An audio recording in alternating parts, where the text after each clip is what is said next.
Bismillahirrahmanirrahim. Assalamualaikum warahmatullahi wabarakatuh. Rabbi shrah li sadri wa yassir li amri wahlul 'uqdatam min lisani yafqahu qawli. Alhamdulillah, puji syukur kehadirat Allah Subhanahu wa taala yang telah melimpahkan karunia rahmat dan hidayahnya sehingga pada hari ini kita masih diberikan kesehatan dan keselamatan. Dan tak lupa salawat dan salam senantiasa kita curahkan kepada Nabi junjungan kita, Nabi Muhammad SAW, keluarga, sahabat, serta umatnya yang senantiasa mengikuti sunnah-sunnahnya. Pada kesempatan kali ini, saya akan membahas tentang ragam bahasa Indonesia. Nah, ragam bahasa Indonesia ini pemaparannya disusun oleh saya sendiri, Jenny Ernianti, dengan nomor NIM 20315110007. Nah, pemaparan materi ini sebagai wujud pelaporan dari mata kuliah Bahasa Indonesia untuk karya tulis ilmiah yang diampu oleh dosen Ibu Linda Solihat MPD. Apa itu bahasa? Bahasa adalah suatu sistem lambang bunyi yang arbitrer atau manasuka yang digunakan sebagai identitas diri dan sebagai alat komunikasi. Nah, bahasa juga adalah sebuah sistem. Bahasa terbentuk dari suatu aturan, suatu kaidah atau pola-pola tertentu, baik tata bunyi, bentuk kata, maupun tata kalimat. Jika kaidah tersebut dilanggar, maka yang akan terjadi adalah komunikasi tersebut akan berjalan dengan tidak baik. Nah, kemudian apa itu ragam bahasa Indonesia? Secara kita tahu bahwa negara Indonesia ini adalah negara yang kaya akan keberagaman budaya, baik itu dari bahasa, suku, agama, keyakinan, adat istiadat, dan sebagainya. Nah, ragam bahasa Indonesia itu sendiri adalah variasi bahasa menurut pemakaian yang berbeda-beda menurut topik yang dibicarakan. Kemudian menurut hubungan pembicara, kawan bicara, dan orang yang dibicarakan, serta menurut medium pembicara. Nah, Indonesia itu sendiri telah kita ketahui tadi bahwa Indonesia adalah negara yang kaya akan keragaman budaya, suku, keyakinan, bahasa, adat istiadat, dan sebagainya. Nah, keragaman budaya ini adalah terdiri dari 17.395 pulau, 9.903 km garis pantai, 7,9 juta kilometer laut luas, 340 suku bahasa, 655 bahasa daerah, dan kurang lebih sekitar 265 juta jiwa penduduk Indonesia. Dari sini kita melihat bahwa Indonesia itu terdiri dari 1.340 suku bangsa dan 655 bahasa daerah, yang dimana kekayaan dari negara Indonesia ini belum tentu, bahkan tidak dimiliki oleh negara lain. Nah, tentunya sebagai warga negara Indonesia, tentunya kita harus bangga pada negara sendiri, yaitu negara Indonesia dengan menggunakan bahasa Indonesia yang baik dan benar. Nah, apa fungsi ragam bahasa Indonesia? Fungsi ragam bahasa Indonesia ini terbagi menjadi dua, yaitu sebagai bahasa nasional dan sebagai bahasa negara. Nah, fungsi bahasa Indonesia dalam kapasitas sebagai bahasa nasional diantaranya, yang pertama, mampu menyatukan ribuan bahasa yang beragam di Indonesia. Yang tadi disebutkan bahwa Indonesia itu terdiri dari kurang lebih 655 bahasa daerah. Kemudian, apa fungsi ragam bahasa Indonesia? Fungsi ragam bahasa Indonesia itu terbagi menjadi dua. Yang pertama, bahasa Indonesia sebagai kapasitas dalam bahasa nasional dan bahasa Indonesia sebagai bahasa negara. Nah, fungsi-fungsi apa saja bahasa Indonesia sebagai kapasitasnya sebagai bahasa nasional? Yang pertama, yaitu Bahasa Indonesia mampu menyatukan ribuan bahasa yang beragam di Indonesia, yang mana telah kita ketahui bahwa Indonesia terdiri dari 1.340 suku bangsa dan 655 bahasa daerah. Nah, dari 655 bahasa daerah yang berbeda-beda di tiap daerahnya, dalam berkomunikasi kita disatukan oleh satu bahasa negara. Bahasa persatuan yaitu bahasa Indonesia. Jika kita pergi ke wilayah suku Sunda, tetapi kita berasal dari suku Jawa, kita tidak usah khawatir akan bahasa yang digunakan pada daerah tersebut. Karena walaupun kita tidak mengetahui atau kita tidak paham terhadap bahasa setempat, yaitu tadi dimisalkan dengan bahasa Sunda, maka sebagai orang Jawa yang merantau atau orang Jawa yang mengunjungi wilayah Sunda, dalam berkomunikasi kita bisa menggunakan bahasa Indonesia. Nah, itu yang fungsi yang pertama. Fungsi yang kedua adalah simbol kebanggaan nasional. Dari keragaman bahasa yang ada di Indonesia dan disatukan oleh bahasa persatuan, bahasa Indonesia, itu merupakan suatu kebanggaan nasional yang dimiliki oleh Indonesia. Karena belum tentu atau bahkan tidak mungkin atau tidak ada negara-negara lain di dunia selain di Indonesia yang memiliki ribuan suku bangsa dan ratusan bahasa daerah. Nah, tentunya kita sebagai warga Indonesia, kita harus bangga dan upaya-upaya yang harus kita lakukan sebagai warga Indonesia yang menjunjung tinggi kebanggaan terhadap negara Indonesia adalah memperjuangkan, melestarikan, dan membudayakan bahasa-bahasa daerah tersebut sebagai bahasa daerah. Kemudian yang ketiga, bahasa Indonesia itu sebagai simbol identitas nasional. Nah, ketika kita berkunjung ke luar negeri misalnya, dengan mengetahui kita menggunakan bahasa apa, itu akan menjadi sebuah identitas nasional bahwa kita adalah lahir atau berasal dari negara Indonesia. Bahkan, jika dilihat dari logat-logatnya pun, misalkan logat Sunda, logat Dayak, itu mungkin sudah bisa dikenal oleh negara-negara di luar negara Indonesia atau negara-negara di dunia. Nah, itulah salah satu identitas nasional yang dimiliki oleh bangsa Indonesia. Kemudian bahasa Indonesia itu juga menyatukan berbagai kelompok dari berbagai etnis suku budaya yang terdiri dari 1.340 suku bangsa, yang dimana 1.340 suku bangsa ini berbeda-beda antara wilayah yang satu dengan wilayah yang lainnya, antara pulau yang satu dengan pulau yang lainnya. Oleh karenanya, bahasa Indonesia ini menyatukan dari berbagai kelompok etnis yang ada di Indonesia. Kemudian, bahasa Indonesia sebagai alat pemersatu hubungan antara budaya dan antar regional. Sama seperti tadi, bahwa bahasa Indonesia ini adalah bahasa persatuan, bahasa yang dapat menjadikan satu komunikasi di berbagai wilayah yang ada di Indonesia. Kemudian bagaimana fungsi bahasa Indonesia sebagai bahasa negara? Yang pertama, bahwa bahasa Indonesia itu adalah digunakan sebagai bahasa resmi negara. Ketika kita berpidato, ketika kita mempresentasikan, atau dalam suasana-suasana resmi, bahasa yang digunakan adalah bahasa Indonesia.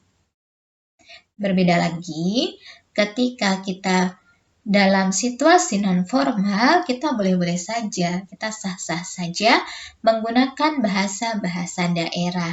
Tetapi ketika kita berhubungan dengan berbagai kelompok dari wilayah negara Indonesia, maka bahasa yang kita gunakan sebagai bahasa resmi komunikasi adalah bahasa Indonesia.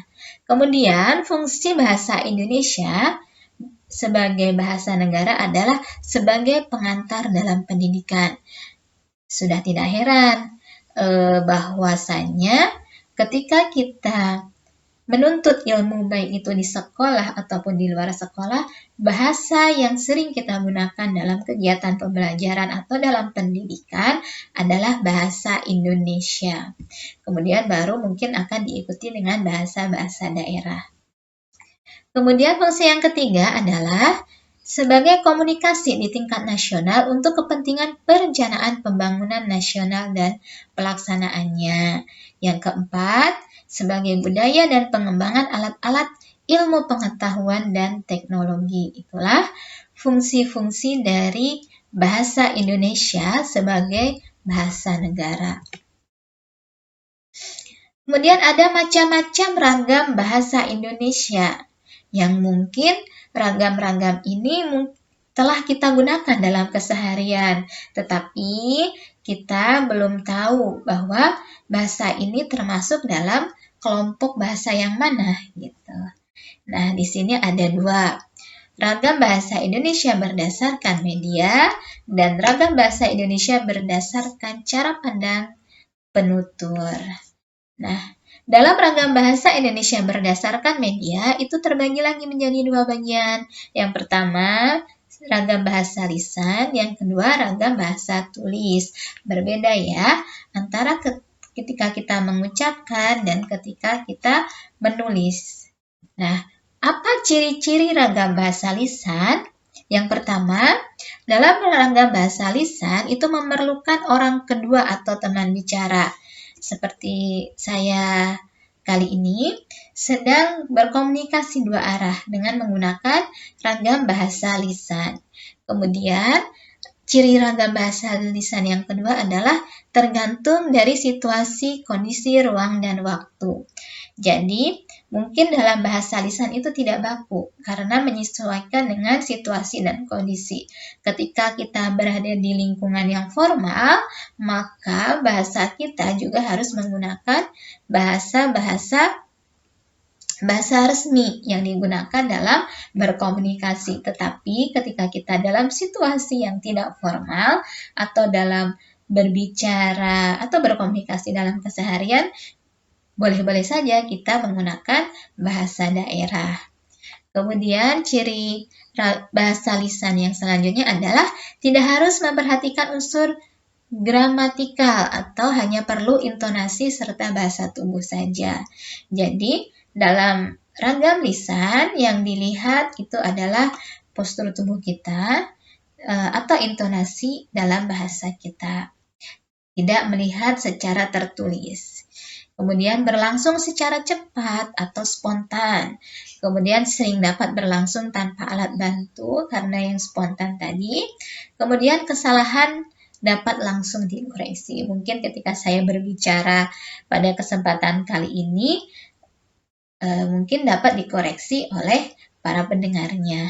Ragam bahasa lisan dapat dibantu dengan gerak tubuh dan mimik wajah serta intonasi. Jadi, agar pendengar mudah memahami apa yang kita bicarakan, itu bisa dibantu dengan gerak tubuh atau mimik wajah, atau bisa juga dibantu dengan intonasi. Ketika kita menjelaskan atau ketika kita berkomunikasi dengan dibantu dengan gerakan tubuh atau mimik wajah serta intonasi, itu akan mudah dipahami oleh pendengar. Nah, di sini ada contoh kalimatnya, misalnya, saya sudah masak sayur. Nah, mungkin kalimat ini sering kita gunakan dalam berkomunikasi keseharian di lingkungan non-formal. Tetapi berbeda lagi ketika nanti kalimat ini digunakan dalam ragam bahasa tulis, yaitu ciri-cirinya adalah ragam bahasa tulis tidak memerlukan orang kedua atau teman bicara karena kita menggunakan tulisan, kita menggunakan alat bantu pena ataupun kertas untuk menuliskan apa yang ingin kita sampaikan.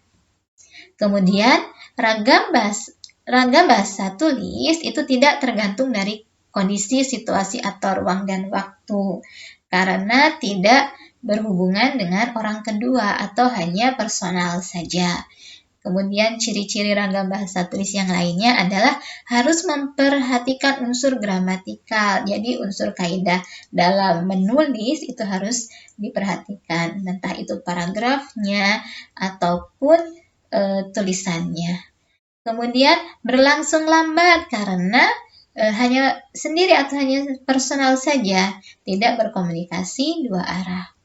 Kemudian selalu memakai alat bantu, yaitu tadi mungkin pena ataupun buku dan kertas. Kesalahan tidak dapat langsung dikoreksi karena mungkin memerlukan waktu dari kita menulis, kemudian disampaikan kepada pendengar atau lawan bicara kita, kemudian dari lawan bicara kita memerlukan waktu untuk membaca atau memahami tulisan kita, dan baru bisa dikoreksi. Itu memerlukan waktu yang cukup. Kemudian tidak dapat dibantu dengan gerakan ataupun mimik wajah ataupun dengan intonasi, karena ini berupa tulisan saja. Nah, macam ragam bahasa yang kedua adalah ragam bahasa Indonesia berdasarkan cara pandang penutur atau yang berbicara. Yang artinya adalah cara pandang ini atau cara pandang penutur adalah ragam bahasa Indonesia yang terdiri dari ragam dialek, ragam terpelajar, ragam resmi, dan ragam tidak resmi. Jadi menyesuaikan kebutuhan dari penutur dan para pendengar atau lawan bicaranya. Yang ketiga, ragam bahasa Indonesia berdasarkan topik pembicaraan, yang mana ragam bahasa Indonesia ini terdiri dari ragam bahasa ilmiah, ragam hukum, ragam bisnis, ragam agama, sosial, kedokteran, ataupun sastra. Dan yang terakhir, ragam bahasa Indonesia yang baku dan tidak baku. Nah, ragam bahasa Indonesia yang baku adalah ragam di mana yang dilembagakan dan diakui oleh sebagian besar warga masyarakat pemakainya sebagai bahasa resmi dan sebagai kerangka rujukan norma bahasa dalam penggunaannya. Jadi kaidah-kaidah dalam ragam bahasa baku itu sudah ditentukan, tetapi berbeda lagi dengan ragam bahasa yang tidak baku. Kita bebas-bebas saja menggunakan kaidah-kaidah atau norma-norma dalam berbahasa. Nah, di sini ada contoh bahasa baku dan bahasa tidak baku. Dalam bahasa baku misalkan, wah cantik sekali, tetapi dalam bahasa tidak baku atau non-formalnya, wah cantik banget, misalkan. Kemudian ada kalimat lurus saja. Di sini di bahasa tidak bakunya adalah lempeng saja. Jadi mungkin kalau dari bahasa baku ini kata-katanya sudah ditentukan dalam Kamus Besar Bahasa Indonesia. Tetapi dalam bahasa tidak baku itu adalah kata-katanya bisa menggunakan kata-kata yang biasa kita gunakan dalam keseharian. Ada lagi contoh yang lain adalah dalam bahasa bakunya mungkin kita menyebutkan uang, tetapi dalam bahasa tidak bakunya kita menyebutkan duit, gitu ya. Kemudian ada yang lain adalah bahasa bakunya tidak mudah, bahasa tidak bakunya atau dalam sehariannya kita sering mengatakan dengan nggak gampang, gitu ya. Kemudian ada diikat dengan kawat, yang lawannya adalah diikat sama kawat. Bagaimana kabarnya? Gimana kabarnya nih? Nah, itu tadi contoh-contoh bahasa baku dan tidak baku. Nah, dari kesimpulan ragam bahasa Indonesia ini tentunya bahasa Indonesia adalah bahasa ibu yang kita gunakan dalam berkomunikasi. Dan sebagai warga negara Indonesia, yang mana negara Indonesia ini adalah negara yang kaya akan keberagaman budaya, khususnya adalah keragaman bahasa daerah di seluruh wilayah Nusantara Indonesia, kita harus bangga sebagai warga negara Indonesia, karena belum tentu di negara lain, di negara di dunia itu memiliki keanekaragaman yang sama dengan bangsa Indonesia. Kemudian sebagai generasi muda kita diharapkan dapat melestarikan budaya-budaya bangsa, keragaman bahasa yang ada di seluruh wilayah Nusantara Indonesia kita harus lestarikan, kita harus budayakan. Kita boleh-boleh saja menggunakan bahasa gaul, bahasa luar negeri pun atau bahasa asing, tetapi sebagai generasi muda kita jangan sampai melupakan bahasa ibu, yaitu bahasa Indonesia, yang mana bahasa Indonesia ini adalah digunakan sebagai bahasa persatuan dalam berkomunikasi di seluruh wilayah Nusantara Indonesia. Kemudian dalam berbahasa, kita juga diharapkan mampu menggunakan bahasa yang baik dan benar. Sekali lagi, sebagai bangsa Indonesia, kita harus menjunjung tinggi bahasa persatuan Indonesia, melestarikannya, membudayakannya, dan menggunakannya dalam bahasa kita sehari-hari. Alhamdulillah, mungkin demikian yang dapat saya sampaikan. Mohon maaf bila banyak kekurangan dan kesalahan. Billahi fisabilil haq wastabiqul khairat. Terima kasih. Wassalamualaikum warahmatullahi wabarakatuh.